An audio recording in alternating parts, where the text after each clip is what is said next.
Noodles ఎలా చేసుకోవాలో మీకు చూపిస్తానండి. దానికి కావలసినవి తరిగిన క్యాబేజ్, తరిగింది క్యారెట్, ఈ క్యాప్సికమ్ 2 క్యాప్సికమ్, కొంచెం కొత్తిమీర, ఒక ఆనియన్, 2 చిల్లీస్ కోసి పెట్టుకోవాలి, కొంచెం పెప్పర్ పౌడరు, ఉడకబెట్టి పెట్టుకున్న నూడిల్స్ వాటర్లో చల్లనీళ్ళలో వేసేసి జాలి దాంట్లో వేసానండి.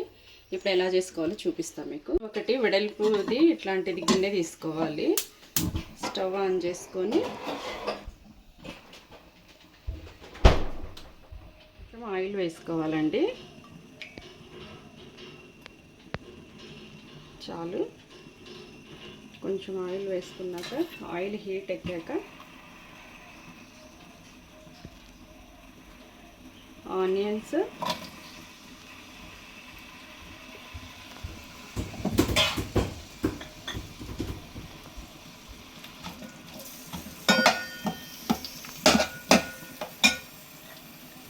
రెండు పచ్చిమిర్చి,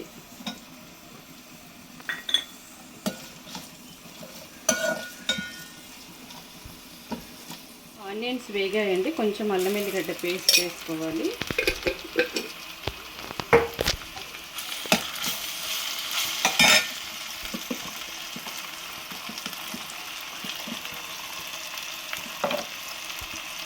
తర్వాత క్యాప్సికమ్ వేసుకోవాలి. క్యాబేజీ కూడా సన్నగా తరుక్కొనైనా వేసుకోవచ్చు, తురుముకొని వేసుకోవచ్చు. ఈ క్యాబేజీ మా పైన మినీ గార్డెన్ లేదండి. క్యారెట్, ఇవన్నీ బాగా వేగాలి.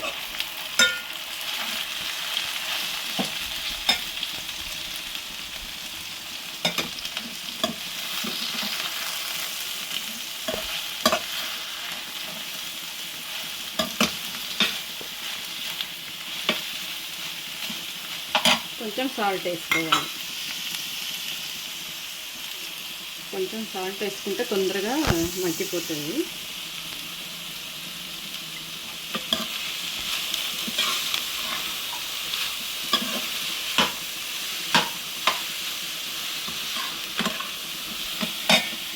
పక్కన మూత పెడతాను.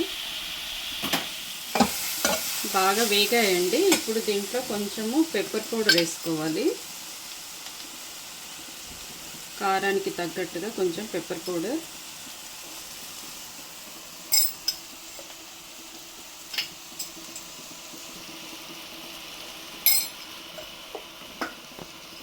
కొంచెం సోయా సాస్, కొంచెం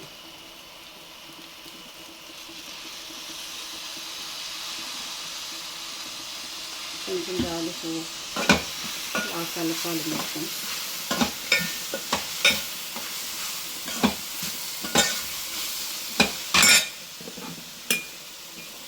ఇప్పుడు దీంట్లో నూడిల్స్ వేసుకోవాలండి. ఉడకబెట్టిన నూడిల్స్ దీంట్లో వేసేయాలి.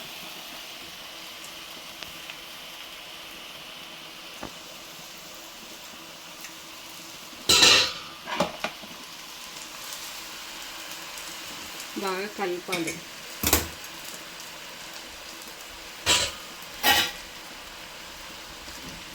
ఇట్లా క్లాత్ పెట్టుకొని కిందికి పెద్దది బాండీ లాంటిది ఉంటే వేసుకోవచ్చు. నేను దీంట్లో వేసాను.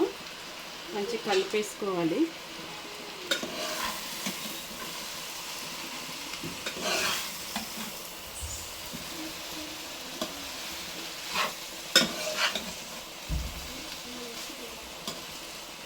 అంతా కలిసేటట్టుగా మంచిగా కలిపేసుకొని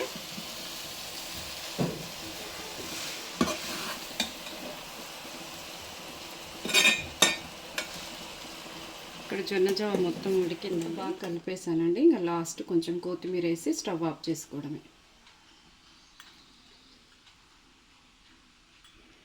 స్టవ్ ఆఫ్ చేస్తాం.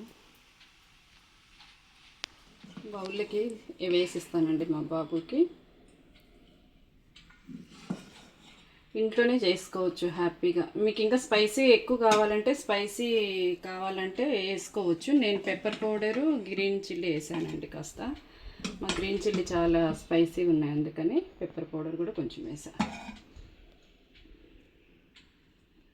ఎంతో రుచికరమైన నూడిల్స్ అండి కదండి. ఇంట్లోనే ఎంతో ఈజీగా చేసుకోవచ్చు నూడిల్స్. మనకు కావాలని వెజిటేబుల్స్ అన్నీ యాడ్ చేసుకొని పిల్లలకి రోజు చేసి పెట్టవచ్చు. ఈ వీడియో కానీ నచ్చితే మీరు లైక్ చేయండి, షేర్ చేయండి, సబ్స్క్రైబ్ చేసుకోండి. మరి యొక్క వీడియోతో కలుద్దాము. Bye bye.